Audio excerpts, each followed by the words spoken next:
po. Di ba? Ang pangit agad ng boses. So, pakialalayan lang po. Kaya wala po tayong karapatan magchismisan muna dahil baka hindi niyo po ako maintindihan. And sorry po dahil ganito po yung boses ko for ilang araw na. Boss, kada pong bala ka. Good morning po! Kahit po ganito yung boses, wala pa rin dapat tulog-tulog. Sino pong nagtagumpay sa kasalanan at kamatayan last week? Sino pong may natutunan? Sinong in-apply yung natutunan? Praise the Lord. So patuloy po tayo sa atin pong topic about this month, about victory in Jesus. Alright, at ngayon po ang isi-share ko po sa inyo is this: victory over fear and anxiety. Pakisabi po, fear and anxiety. Alam nyo, sobrang timely po ng ating mensahe ngayong araw na to. Kasi po bakit? Even Christians po, pasensya na kayo, lahat ang kakarap at nakalma kanyan. Even Christians, ang dami po natatakot because of what's happening. Ang daming nakikipila. Hindi ko naman po sinasabing masama na makipila sa gas stations. Pero ang dami pong mga natatakot na nagpa-panic buying sa mga nag-iipon na ng mga bigas, ng mga inumin and all. So, marami pong natatakot ngayon because of what's happening. Pero alam nyo po, ngayon pa lang gusto ko na sabihin, dahil buhay yung Diyos na sinasamba natin, hindi po natin kailangan matakot. Pakisabi sa katabi mo, hindi mo kailangan matakot. So, nagsisearch po ako. Sorry talaga. Nagsisearch po ako kung ano po ba yung mga causes ng anxiety. Kasi sabi nga po, meron po ako natanong kahapon na kapatid po natin. Sabi ko, kapag ba fear tsaka anxiety, mas mataas ba yung anxiety kaysa sa fear? Ang sabi po niya, itong dalawang to, hindi po sila pwede maghiwalay. So the moment na natakot ka, papasok na yung anxiety. So kailangan po, guarded po yung puso natin na hindi natin i-allow yung bagay po na to sa buhay po natin. And then I was searching yesterday po ng madaling araw. Sabi ko, ano kaya yung possible causes po ng anxiety. So, meron po akong nakita na mangilan-ngilan sa WHO, sa ilang mga mental health clinic or na pages po sa internet. Ang sabi dito, possible po na mag-cause ng anxiety is yung mga traumatic experiences. Kasi po, hindi po natin malalabanan kung hindi po natin alam kung ano yung root cause. So kapag daw merong physical abuse na nangyari before, kahit pa nung matagal na nakabataan ka, mental abuse or sexual abuse minsan, kahit sa katandaan, dinadala po ng isang tao. Diyan po yung poverty. And nagulat po ako, pwede din palang ma-pass down from generation to generation yung anxiety. So sabi ko, genetics pala. Pero praise God, hindi na po mapapasa sa atin. Tayo po yung nag-break na ng generational curse. Lahat ng naniniwala, magsabing amen. Praise the Lord. Yung pong isang cause po ng anxiety kapag nagkaroon ng drug addictions na. Kapag yung ito po sa mga kabataan lalo na, yung social media pressure. Alam niyo po yan, kapag nakita mo sa social media na itong kapatid na to ganito, dapat gusto ko ganito rin. So nagkakaroon na po ng pressure na kailangan, I need to live with that standard. So nagkakaroon po ng anxiety kasi in reality, hindi mo naman kaya eh. Nakukuha po ba?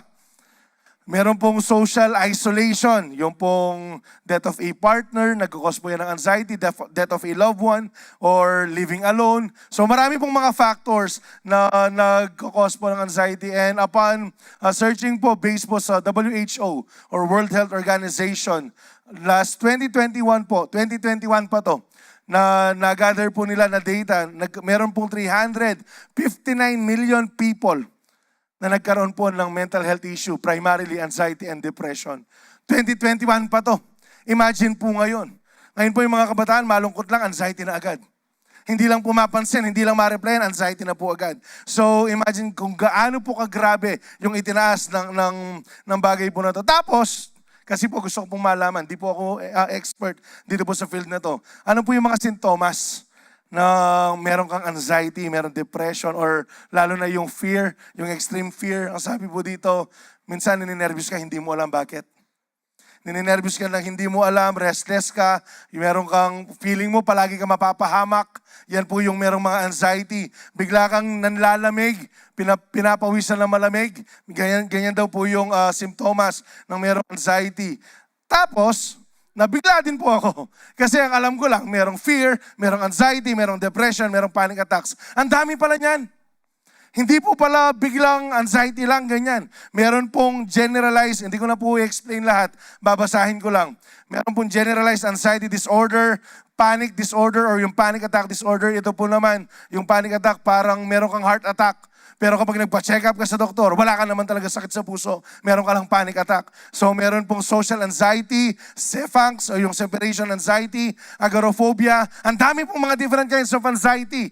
Lalo na ngayong ginigera tayo, ang dami pong nagkaka-anxiety. Nagkakagera po yung mundo, ang dami pong nagkakaroon ng anxiety.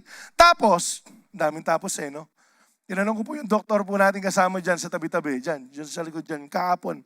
Sabi ko, paano gagamutin? Medically, yung pong anxiety and depression. Ang sabi po niya, yung pong ginagawa, actually sa WHO, sabi po, self-help, kailangan magpa-check talaga sa mga psychologists, psychiatrists. Wala pong question dyan. Ginagamit po ng Panginoon yung mga tao na yan. Pero ang sabi po ng doktor po natin, kapag severe na yung depression, lalo na po yung anxiety, ginagawa daw po, ini-electrocute yung utak. Alam niyo po anong ibig sabihin nun? Kinukuryente po yung utak para daw ma-reset. So kapag severe na talaga. Pero alam niyo po anong sinabi po ng doktor po natin? Alam mo kuya, sabi niya, kahit pumunta ka ng mental ward, it's not really about yung bagay po na yon. It's about a spiritual battle. Imagine, doktor po to meron pong kaalaman sa medical to. Hindi ko po dinidisregard lahat ng mga psychiatrists and psychologists, no. Hindi ko po kayo dinidisregard. Pero ang sinabi po ng doktor na to na merong kaalaman sa medisina, na yung kagalingan ay hindi po physical, spiritual na laban. Nakukuha po ba natin? Are you getting the point? Tapos sabi ko, ang dami pong ibibigay sa inyo na paano labanan yung anxiety. Kung paano harapin yung depression. Pero alam nyo, ito po yung binigay na pala ng Panginoon sa atin. Ang sabi po ng 2 Timothy 1:7, For God has not given us a spirit of fear and timidity, but of power, love, and self-discipline. So, ang ibig sabihin, kailangan po nating matandaan, matanggap, the first step in dealing with such fears and anxiety is to understand na hindi po sila nanggagaling sa Panginoon.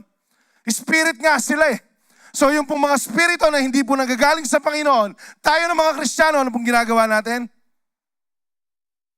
Pinapanood nyo lang? Ano pong ginagawa po natin sa mga espiritu na hindi po galing sa Diyos? Sagot po kayo, mawawalan ako ng boses. Papalayasin po natin. Ang problema lang, meron pa rin mga Kristiyano na patuloy pong niyayakap yung mga espiritu po na to. Alam nyo, nandyan na po yung sagot. Ang sabi po dyan, hindi binigay ng Panginoon yung espiritu ng takot at saka yung pagiging mahiyain. Shout out po sa lahat ng mga introvert. Sa lahat ng mga mahiyain. Alam nyo po, binago na po tayo ng Panginoon. Hindi po natin pwedeng sabihin sa Diyos kapag humarap tayo sa Kanya, bakit hindi ka nag-share ng gospel? Ano sasabihin mo? Introvert ka? Wala pong Kristiyanong introvert. Iano ko lang ng konti. Gusto ko lang pag-usapan itong topic na to. Alam niyo po yung mga introverted people, yan po yung mga kapag nasa crowd, agad-agad nalulubat.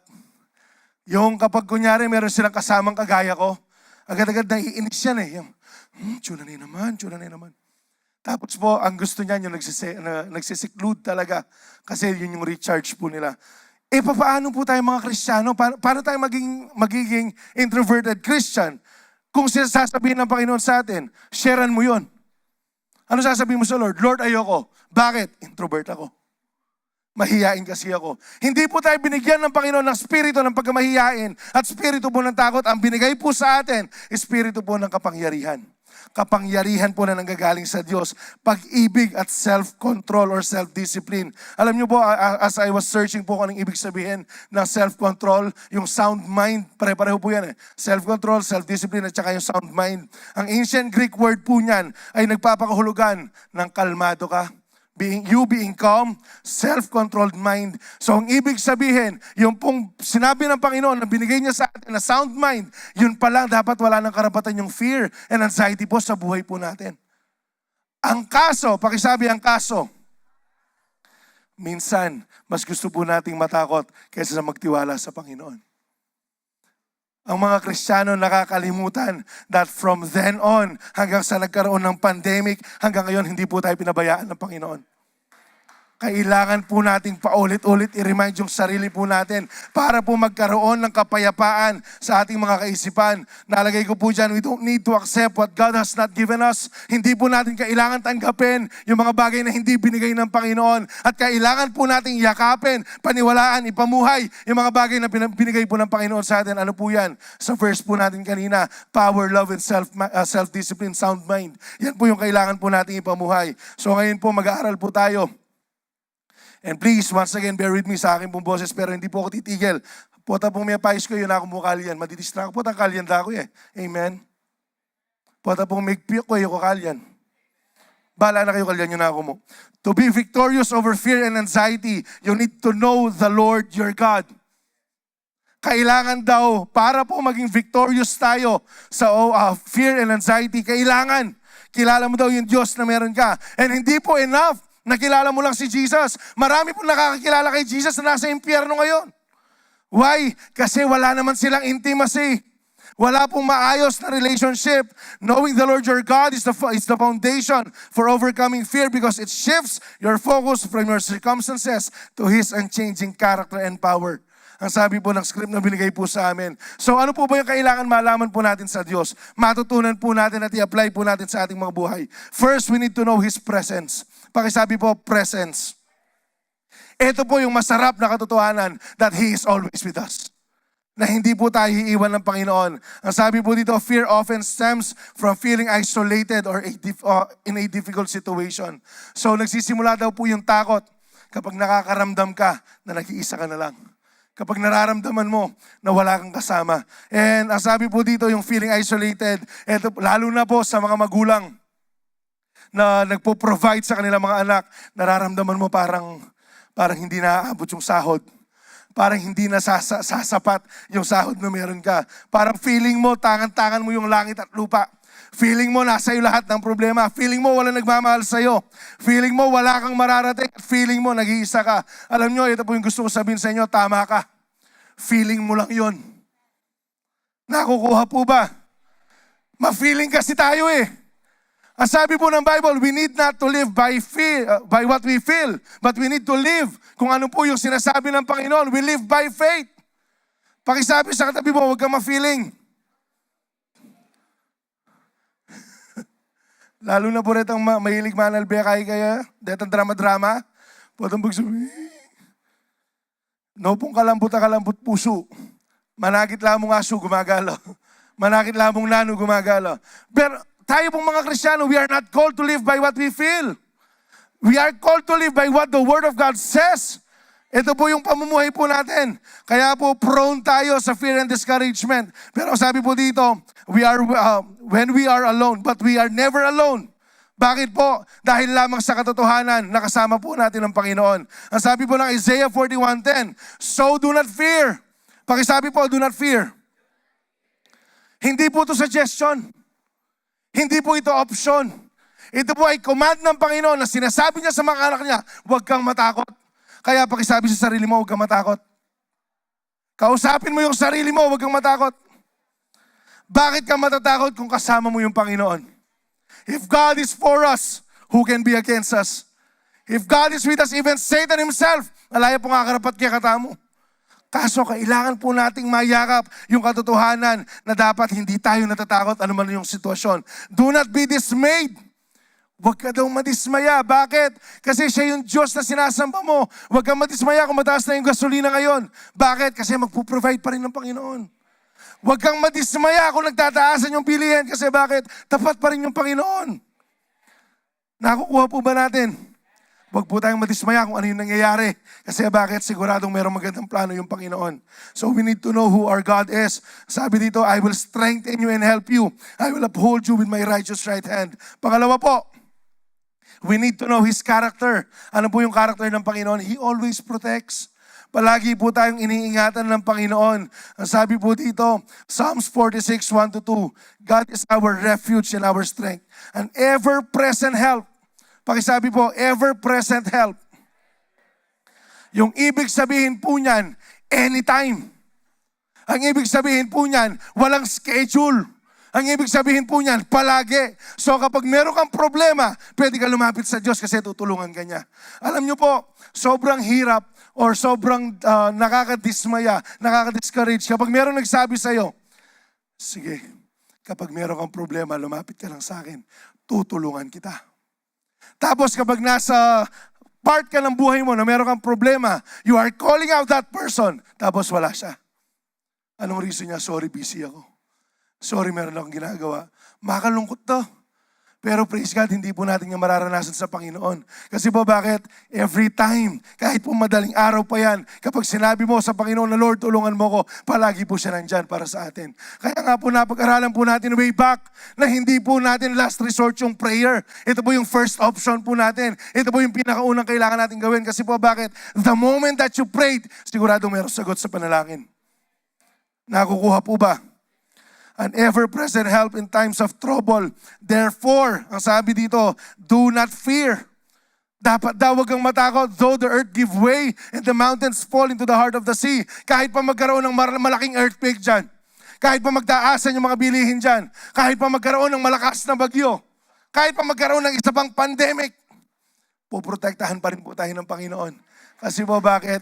Kasama po natin ang Diyos. Hindi po niya tayo pababayaan. The secret of the confidence is the consciousness. Pakisabi po, consciousness of the nearness of God.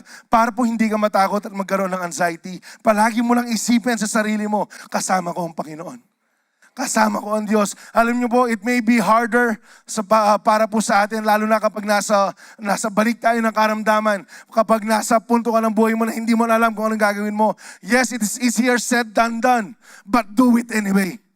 Kailangan po pa rin siya natin gawin. Hindi, iisipin ko palagi na kasama ko yung Panginoon. Kasi po bakit? We have this wrong mindset na para maiwasan mo yung kasalanan. Though this is the truth. Para maiwasan mo yung kasalanan, palagi mong isipin na kasama mo yung Diyos. Nandiyan naman po palagi yung Panginoon. Pero hindi lang po pang kasalanan yung presence ng Panginoon. Para din po hindi ka mapasukan ng mga temptation po ni Satan. Mamaya, pag-aaralan po natin yan. Ang sabi po dito, hindi po pwede. The psalmist applied the logic of faith. If God is a real refuge and strength, kung talagang tunay na yung santigan at sandalan at sumbungan po natin at ang tulong po natin ay ang Panginoon, ang sabi dito, then there is no logical reason to fear.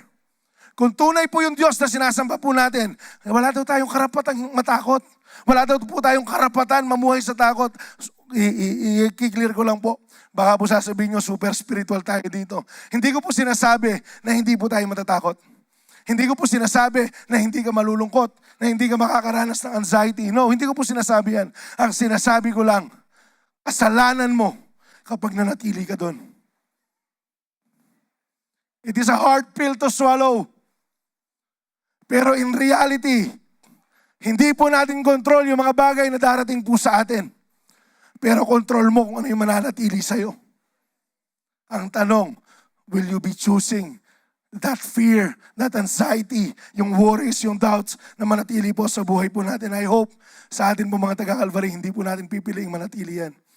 Palayasin po natin. Mamaya tuturuan ko po kayo kung paano. 2 Thessalonians 3:3. Teka lang, pabawas na ng pabawas yung boses eh. Basahin nyo. 1, 2, 3, go.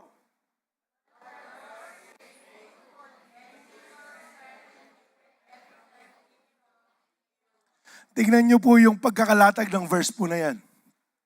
Hindi niya po agad sinabi na puprotektahan ka ng Panginoon. Ano po yung agad niya sinabi? The Lord is. Kasi po bakit? From then on, simula ng pagkapanganak mo at pagkapanganak ko, hindi po tumigil maging tapat ang Panginoon. Hindi po tumigil ang Diyos na maging mabuti po sa mga buhay po natin. Yun po yung kailangan po nating panghawakan. That He is faithful. Praise God. Even the times na hindi po tayo nananatiling tapat, tapat pa rin yung Panginoon po natin. Papuri po sa Diyos kahit ng mga pagkakataon na nagkukulang po tayo, tapat pa rin po siya sa atin. Papuri po sa Panginoon na siya nagprotekta sa atin ng pandemic. Siya pong magpoprotekta po sa atin ngayon. Ang kailangan lang po natin gawin, we need to remind ourselves that He is faithful. He will always be faithful. He will strengthen you and protect you from the evil one. Siya po yung protekta po sa atin. Pangatlo po, know His nature. He is the source of peace. Pakisabi po, peace. Kaya po na sinabi ko kanina, marami pong nagkakaroon ng anxiety ngayon kasi nga nagtataasan na po lahat. Lalo na po nung pong unang pumutok yung pagtaas po ng krudo. Marami pong mga jeepney drivers na na-interview na panood. Lalo na po yung nakita ko, sabi niya, whole day, nagbiyahe po siya. Yung nauwi niya sa family niya, 56 pesos. Mga nanumero kung pakalaning pamilya mo yung 56 pesos. Kaya marami po talagang natamaan dito po sa gera po na to. Pero alam niyo po, kailangan po nating makilala. Kaya po knowing who our God is, sobrang vital, sobrang foundational. Kasi po bakit? Kahit po ganito yung nangyayari. At posible po na mas malubhang mangyayari sa mga darating na pagkakataon. Kailangan po nating isipin na yung kapayapaan sa kanya po manggagaling. Ang sabi po nito, basahin po natin, Hebrews 13:5-6.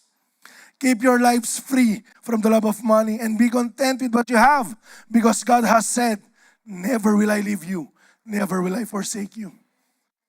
Ang sabi po dito, pangako ng Panginoon, hindi kita iiwan, hindi kita pababayaan. Ang sinabi po ng verse na to, pangako po ng Panginoon, hindi kita iiwan, hindi kita pababayaan. Alam niyo po, mayroong mga seasonal friends. Meron po mga kaibigan na friend mo lang high school, friend mo lang elementary, friend mo lang college. Meron po mga seasonal friends kasi hindi mo sila pwedeng dalhin sa next season ng buhay mo. And that's okay. Pero yung Panginoon is a friend for all season. Palagi po siyang nandyan at hindi ka niya iiwan at hindi ka niya pababayaan. Kahit magsialisan na yung mga tao dyan, mananatili pa rin yung Panginoon. Kahit naiwan ka ng lahat, mananatili po yung Panginoon. That's why it should give you peace. Lalo na po sa mga ganitong sitwasyon na mga buhay po natin. Kaya nga po, kung naniniwala tayo dyan, ang sabi po ng verse 6, so we say with confidence. Alam niyo po yung mga taong confident, hindi po bumubulong yan. Yung mga taong confident, sumisigaw yan. Yung mga taong confident, yung mga taong naniniwala, hindi po tahimik yan. Kaya nga po sabay-sabay po nating ideklara, itong the Lord is my helper, I will not be afraid. In 1, 2, 3, go! Teka. Hindi nyo naiintindihan. Yung mga taong confident, by grace! By grace! Alam mo na, ako pa sabi-sabi. Kapag confident ka, pinaniniwalaan mo, ala kang pakialam ninong kasiping mo. Kahit pa mapaos pa tayong lahat. Ayoko maburing abayan Alam niyo po kapag diniklara mo, nagiging buhay sa iyo to. Kasi po, kung talagang naniniwala ka, sasabihin niya ng bibig mo. Kaya ngayon po, sabihin po natin na sabay-sabay. In 1, 2, 3, go! Ulit. Teka lang, makanyang tamo may sasabi. Tami kakaintindi. Ang sinabi ko po, yung lahat ng meron ka, ideklara mo. Yung kalakasan na meron ka, yung buong boses na meron ka, ideklara mo na ang Diyos ang aking helper. Nagtagalog helper. Nagtagalog helper. Helper. I will not be afraid. Amen ba? Amen. We will declare it in 1, 2, 3, go. Yan. Dapat ganyan po tayo magdeklara. Kasi merong paniniwala at maniwala ka sa hindi upon declaring this very phrase, merong nababago po sa atin. You are being reminded how faithful your God is. Amen po ba? Palakpakan po natin ang ating Panginoon. Sabi po ng John 14:27, peace I leave with you. Kapayapaan ang iiwan ko sa inyo. My peace I give to you. Kagabi po habang nag-preach si Pastor Manny, ini-imagine ko tong verse na to. Sabi ko, sarap. Kasi po bakit? Ang binigay po ng Panginoon sa atin, my peace. Kanino peace? Kanino po peace? Palagay niyo po ba yung peace ni Jesus nagbabago? Palagay niyo po ba yung peace ni Jesus nakabase sa circumstances?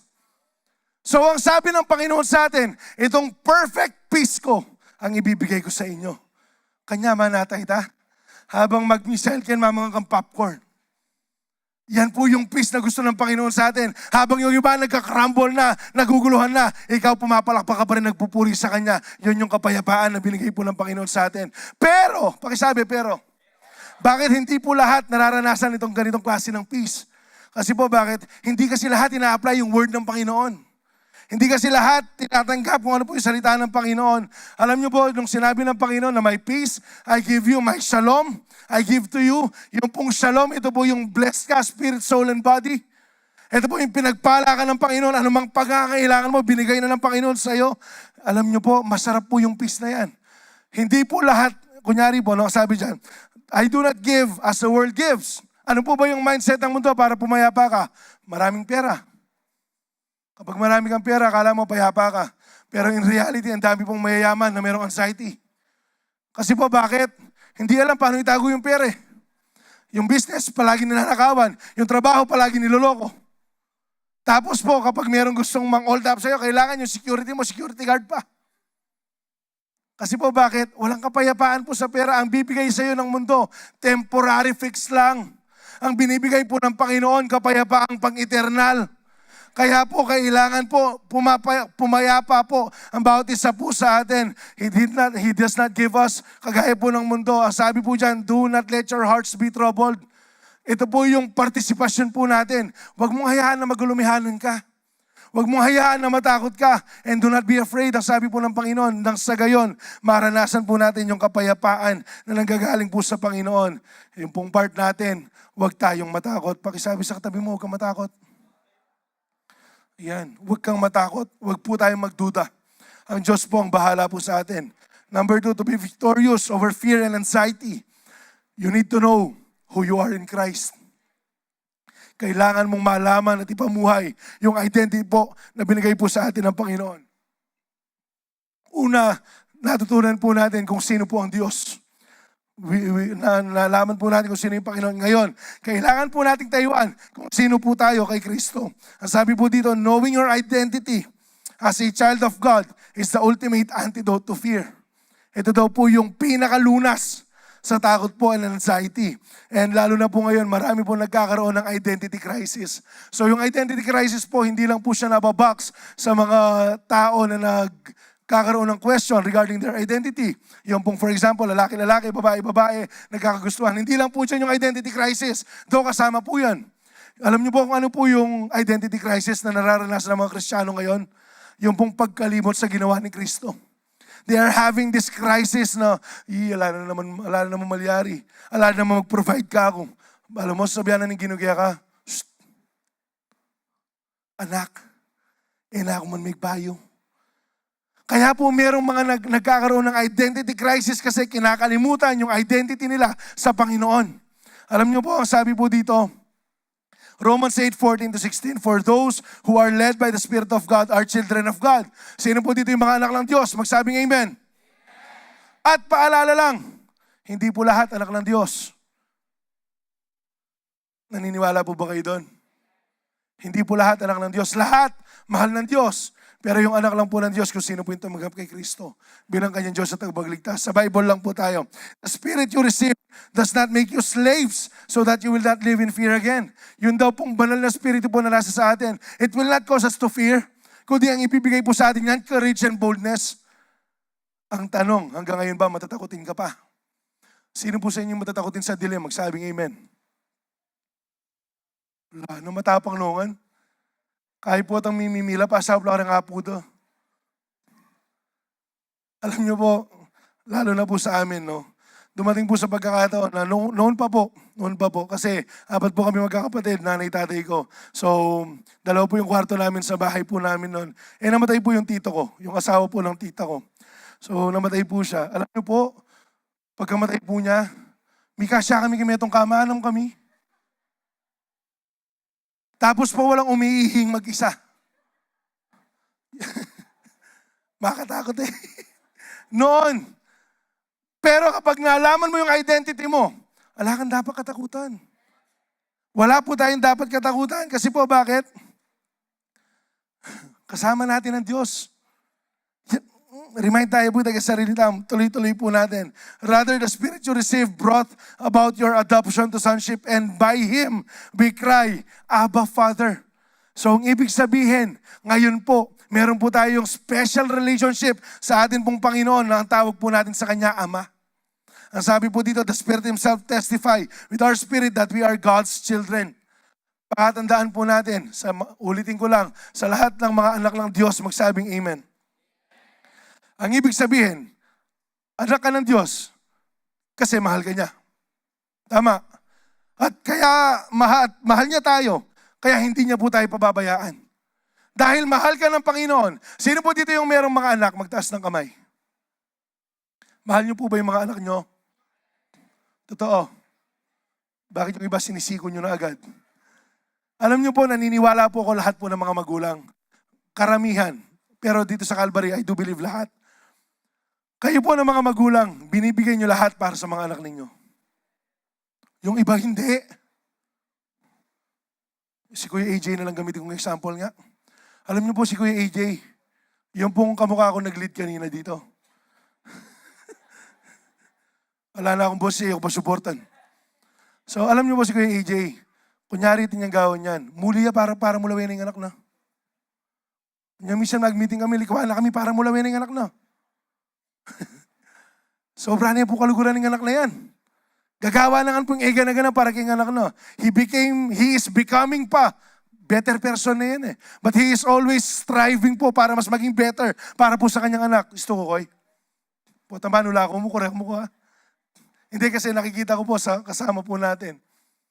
Alam niyo po, wala pong magulang na gugustuhin mapahamak yung kanyang anak. Tama. Wala pong magulang na nagsasabing mahal niya yung anak niya na hindi siya magsasakripisyo para sa mga anak niya. Alam niyo po, yung tatay ko, alayo ngayon, mag-per-service lang kasi, chismis kaya pa. Yung pong tatay ko, yung sakripisyo pong ginawa niya sa amin, for 28 years, nagbarko po siya. Hindi naman siya 28 years straight. Mumuliya po kaya kami pabulan, 1 month, ganyan, maximum, 1 and a half, ganyan, 2 months yung pinakamahaba. So for 28 years, hindi niya po kami nakasama. Yung nagpalaki po sa amin yung nanay ko. Kagaya sakripisyo po ng nanay ko. Yung sakripisyo naman ng nanay ko, atlo kaming bulugan, tsaka isang panganing na babae, siya po yung nagpalaki sa amin, sa bahay. Bakit? Bakit po nila ginagawa yung sakripisyo na yun? Kasi merong pag-ibig eh. Kung hindi po kami mahal ng nanay ko, hindi ako ganun kataba ngayon. Amen. Wali katakawan po yun eh. Ang sinasabi ko lang, ang Panginoon, dahil mahal niya po tayo, ang ibig sabihin, hindi niya tayo pababayaan. Ang gusto ko lang pong ipukol sa bawat isa po sa atin na hindi po magkukulang ang Diyos.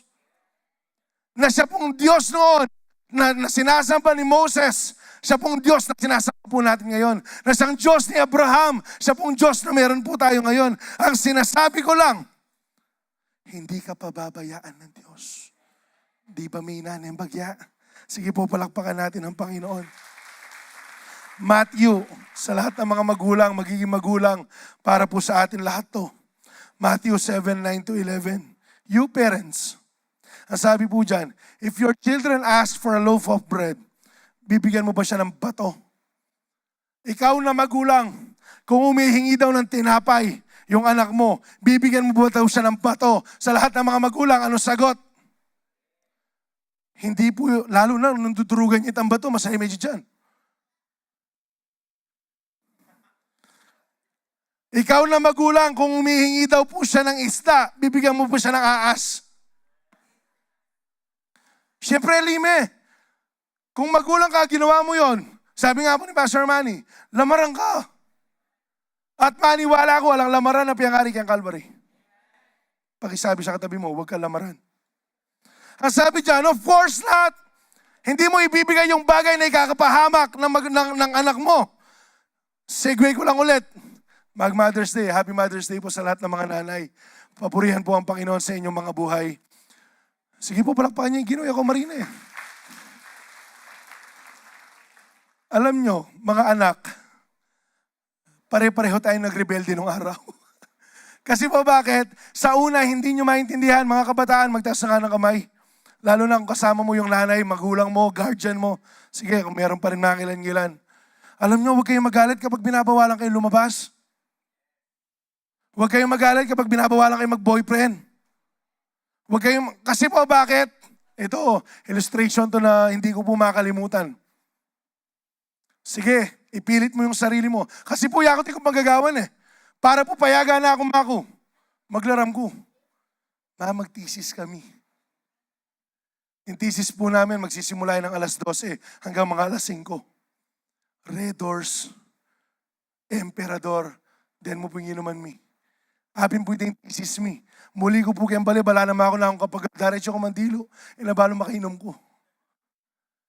Pero what if, ikaw na bata, ikaw na anak, sinasabi ng magulang mo, wag mong gawin yan. Pero pinilit mo yung gusto mo, napahamak ka. Hindi na sumabot kaya ka. Then barkada mo, hali, eto to ita. Sinong mahihirapan pa rin? Magulang mo pa rin. Worst case scenario, lalo na sa mga babae. Paano kung na-rape ka sa labas? Paano kung pinatay ka sa labas? Isipin mo, babalik ka, lumulusot ka na sa pinto. Wala na po, hindi po natin mababalik. Kaya nga nung una po ako, sobrang galit po ako sa nanay ko kasi bakit? Since siya po yung kasama po namin. Imagine niyo, overnight di ako papayagan. Para po akong dalaga eh. Pero through time, habang tumatanda, nagkakaroon po ng mga disciples, naiintindihan ko, ganun pala. Kaya pala. Kaya kayong mga bata, kayong kayo na kanina ko magrebelde. Pakisabi po kung meron po kayong kalapit na kabataan, pakisabi huwag ka magrebelde. Alam ko na yung mga gagawin yan. Sa Mother's Day, magpipicture yan. I love you. Tapos hindi naman mag-uugas ng plato. Nakikita niyo po yung ibig ko sabihin, mga kabataan, please, please, huwag niyo pong ipilit yung gusto ninyo kasi mas alam pa rin ng mga magulang po natin. Kuya, hindi naman sila nag-aaral. Hindi po nag-aaral yung nanay ko. Hanggang grade 6. Grade 6 siya po, mama. Kapwa na kanya mga kopya, mulgar ke. Pero mas meron po silang wisdom kaysa sa atin. Kasi po marami po silang pinagdaanan na hindi pa natin pinagdadaanan. Kaya lalo na kung taga-Calvary ka, YDC ka, tapos nagre-rebelde ka sa magulang mo, may sabi ka to. Manggiligi ko rin makanyan. Kasi po bakit? Paulit-ulit ko po sinasabi to. Anong gawin mo? Pag dumating po sa pagkakataong nahimlay yung magulang mo, iiyak ka. Sabihin mo, sorry. Ma, sorry pa, sorry. Wala na pong maririnig yun. Bakit hindi mo siya i-appreciate ngayon? Bakit hindi mo iparamdam na mahal mo siya ngayon? Are you getting my point? Sa lahat na mayroon pa mga magulang, mga guardians, gawin po ninyo yan. Balik po tayo sa inyong mga magulang. Kung kaya ninyong ibigay yung the best ninyo para sa mga anak ninyo, ang sabi po ng Panginoon, how much more will your heavenly Father give good gifts to those who ask Him? So kung pinagkakaloob ninyo, mga masasamang magulang, ang sabi po ng verse natin, hindi ba't ibibigay ng Panginoon kung ano man ang pangangailangan po natin? Alam niyo po, lahat po ng kailangan po natin, ibibigay po ng Diyos yan. Kasi po bakit? Tayong mga tao, limitado. Naniniwala po ba kayo doon? Tayo pong mga tao, limitado po tayo. Lalo na kayong mga magulang, limitado po kayo. Hindi po natin pwedeng sabihin lahat magagawa ninyo. Hindi po. Limitado po tayong lahat kasi po bakit? Pag tumigil ka ng huminga, wala na. Pero ang Diyos po natin, limitless. Ang Diyos po natin, limitless. Kaya suportahan niyo po yung limitless youth camp po natin.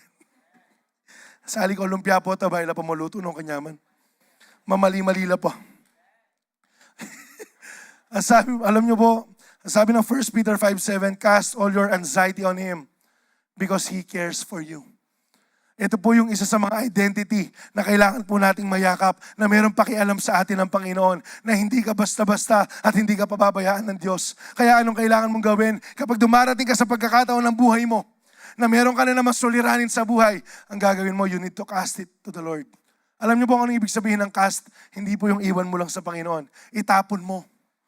Alam niyo po yung nasa dagat ka, kumuha ka ng bato, tapos tinapon mo. Sino po sa inyo, yung gumawa niyan sa dagat, magtaas ng kamay? Sige, ako maging honest naman. Hindi naman yung dinudurog niya na bato eh. Sino po sa inyo na nagtapon ng ganon, tapos hinanap niyo ulit? Meron? Makahay ka pag giwa mo ito. Ang ibig ko sabihin, even yung mga anxieties po natin, yung mga worries po natin, kapag binigay po natin sa Panginoon, iwan na po natin. Dapat mamuhay ka dun sa identity na sanay ka, na iniiwan yung mga anxiety mo sa Panginoon. Kasi bakit? Wala po tayong kayang gawin sa mga anxiety po na yan. Ang kaya lang po natin gawin, pagtiwalaan ang Diyos na meron po tayo. Ang sabi po dito, if you truly know who you are in Christ, you won't have to fear or to worry.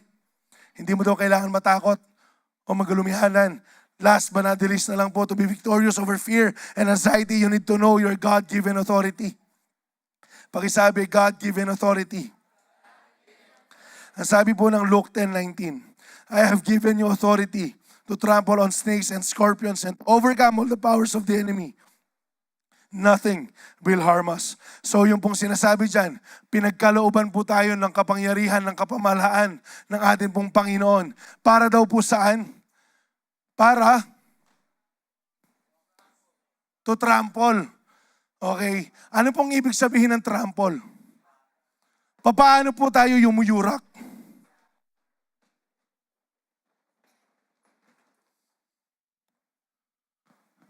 Pag nakakita ka ng ipis na lumilipad, tumigil sa harap mo, paano mo aapakan yung ipis na yan? Ating giligit eh. Lalo na po may feeling butterfly na yan. Mabalo no niya dugpa eh. Kung ganyan po tayo kagigil sa ipis, hindi ba dapat mas manggigil tayo sa demonyo? So kapag meron po tayong ginagawang pananalangin laban sa demonyo, ano po yung ginagawa po natin? Paparamdam ko po sa inyo yung example ng trample under feet. Tawagin ko po ulit si Kuya EJ. Koy, makanano itang daramdaman niya nandun, luluksuya pa yan eh. Ako kasi makaluksuya. Makanano ko itang sample itang, you are trampling Satan underfoot. Sample, kaya na mo, ilang mo tagay po talaga. Makalukluya pa yan. Dim kami itami isang pa koy. Try nga po natin. Sige. Para po mas maintindihan po natin. Yung pong, wait lang. Amo. Wait lang. Yung pong tinatrample po natin, yung snakes and scorpion. Kapag po sinabing snake and scorpion, yung mga sinisimbolo po niyan, yung mga demonyo po sa buhay po natin. Ano po yung mga demonyo na yan? Demonyo po ng kakulangan, demonyo po ng sakit, demonyo po na nagkukos para po magkaroon ng disunity, problema po sa family. Yan po yung mga demonyo na yan eh. Ngayon, kung yan yung mga demonyo na yan, na pilit sumisira ng buhay mo, gumugulo sa buhay ng mga anak mo, paano mo ngayon naapakan yung mga demonyo na yan?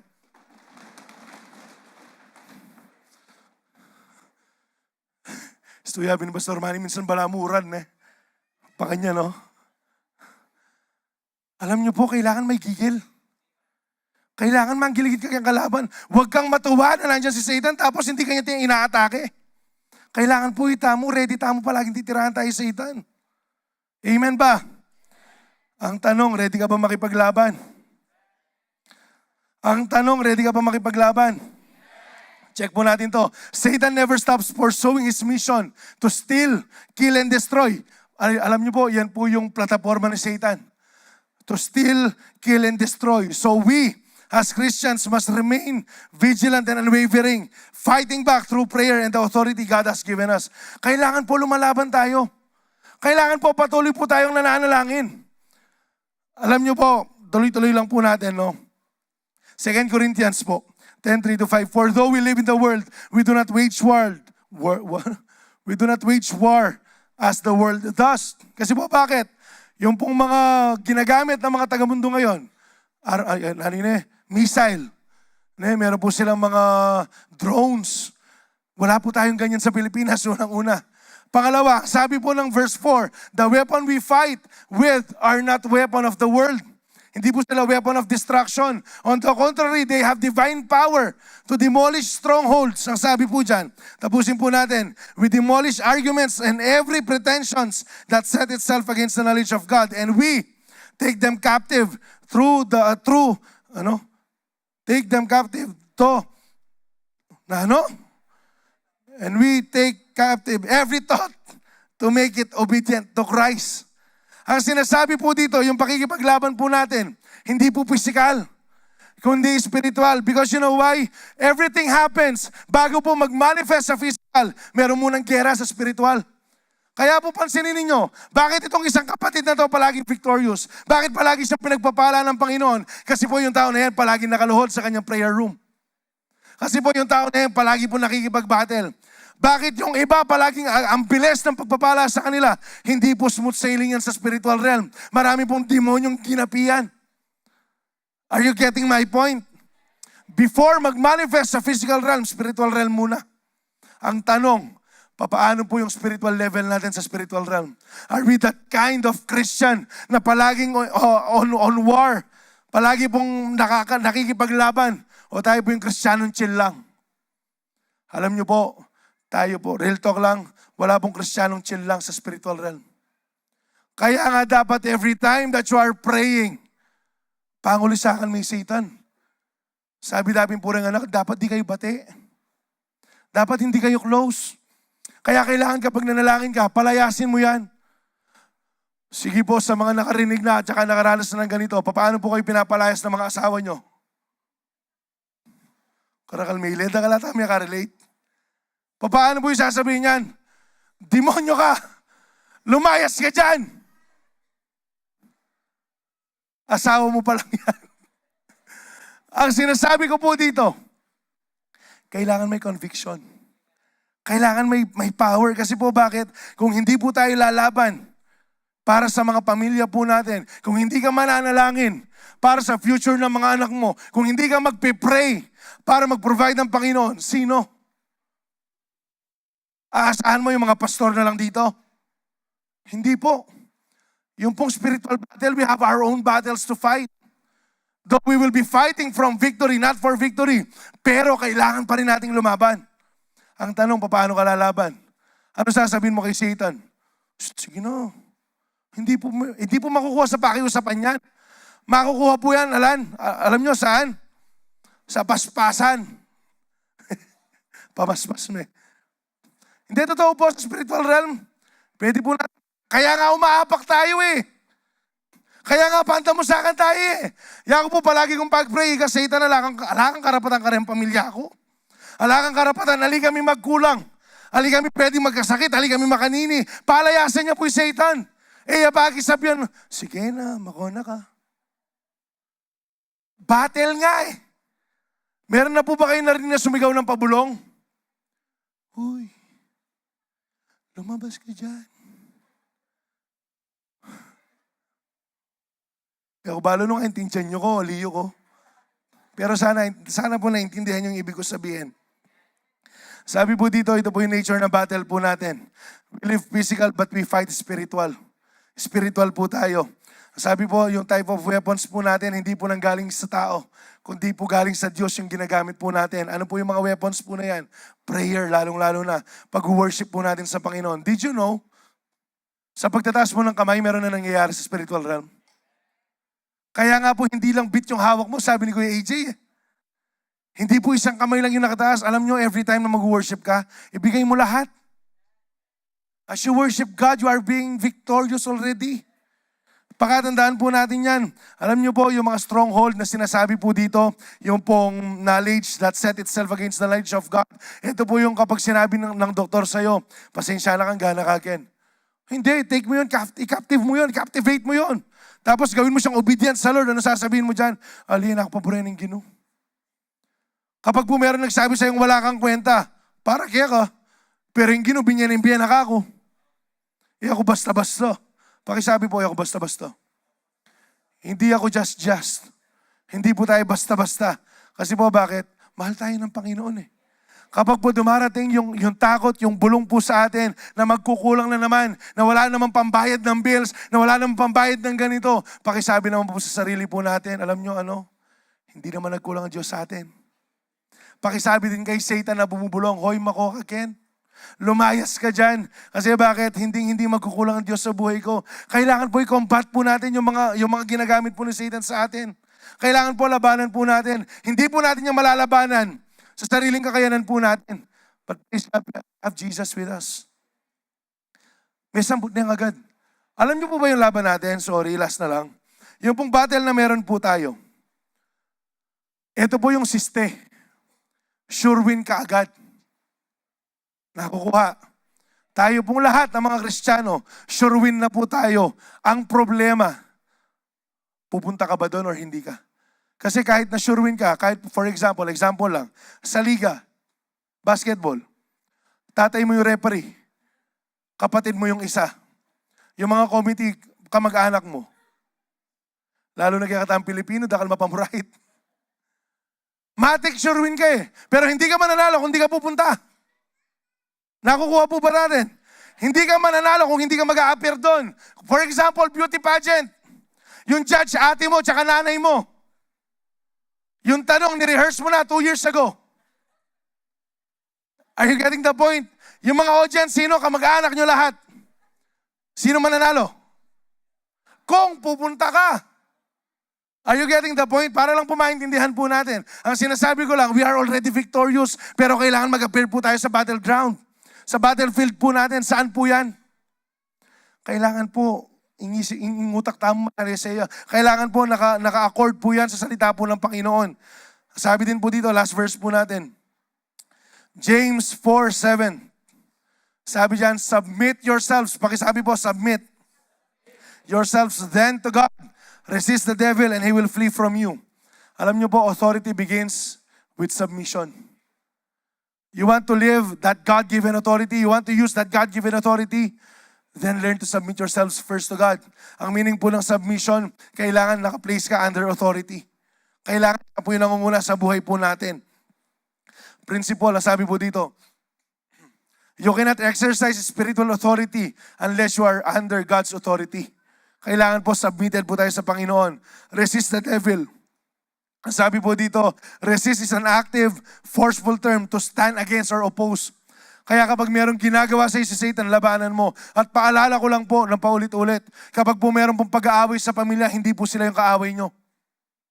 Hindi po yung kaaway mo yung asawa mo. Amen. Yung bisan buriyo lang kapatid ang asawa nyo. Hindi yung asawa mo yung kaaway mo. Hindi lalaki may ang pilitan ko pa. Hindi po natin kaaway yung mga asawa po natin. Meron pong spirit behind. Hindi po yung anak yung kaaway mo, merong spirit behind. Hindi po yung magulang yung kaaway mo, meron pong spirit behind. At pwede po nating palayasin yung spirito if we are to resist him. Kung, pakisabi kung, submitted po tayo sa atin pong Panginoon. You're not told to fear. Ang sabi po ng Panginoon, hindi ka naman dapat matakot. You're not told to fear, to negotiate, or to tolerate. But you are called to stand against Satan. Kailangan po nating harapin, labanan, at pagtagumpayan lahat po ng ginagawa ng kaaway sa atin. Ito po yung pangako kapag ginawa po natin yan. Kiyempong Kapampangan, sulparit siya Satanas. Baloy po yung sulparet. Mulahiya, tumakot siya, lumayas siya. Kung submitted ka, tapos i-resist mo siya. Pero hindi po natin pwedeng pagbalabaligtarin yan. Kailangan para po maranasan po natin, maging buhay sa atin, yung God-given authority po natin, kailangan submitted ka fully. At kapag submitted ka fully, wala na pong 10% para sa'yo, 90% lang yung kay Lord. Hindi. Kailangan po 100% surrendered po yung mga buhay po natin. Kasama po dyan lahat. Kasama po dyan lahat. Sabi po dito, mag-review lang tayo, victory over fear and anxiety. Know the Lord your God, know who you are in Christ, and know your God-given authority. When you know the Lord, understand who you are in Christ, ang sabi po dyan, and grasp your God-given authority, victory is surely be yours. Kapag daw kilala mo kung sino yung Diyos mo, inalala mo kung sino ka sa Diyos na meron ka, at naalala mo, ina-apply mo sa buhay mo na meron kang God-given authority, sigurado daw po yung katagumpayan. Ngayon, second service, Calvary Temple, Philippines, meron po akong tanong sa inyo.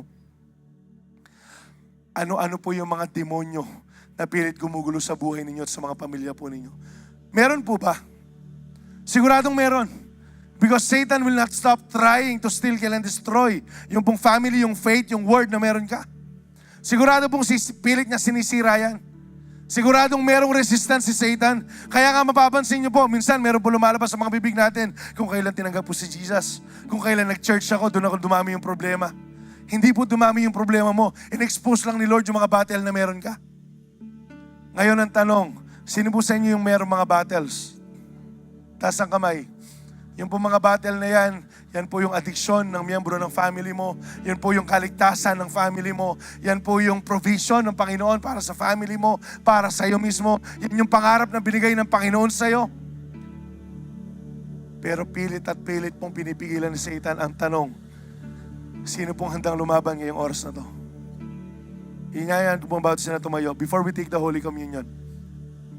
Sige po, tayo po tayo. Lahat na may problema, taas ang kamay. Sino pong gusto magtagumpay sa mga problema na yan? Ngayon po, i-apply lang po natin yung napag-aralan po natin. I'm gonna give you time. Mabilis lang. Huwag po nating, di ko alam. Pero I'm gonna give you time. Isipin mo lahat ng problema mo sa buhay na yan. Yung mga demonyo na pilit pumipigil sa'yo at saka sa pagpapala ng Panginoon. Tapos palayasin mo sila. Church, it's not enough that we hear the Word of God. We've heard the Word of God. Yung pong application, yung importante. Kaya ngayon, I'm gonna ask you to think of all those things. Yung mga pumipigil, yung mga demonyo na nakapaligid sa inyo, sa mga pamilya ninyo. Yung mga demonyo, yung mga tanikala ng addiction sa mga pamilya ninyo. And then fight your battles. Sige po, manalangin po tayo.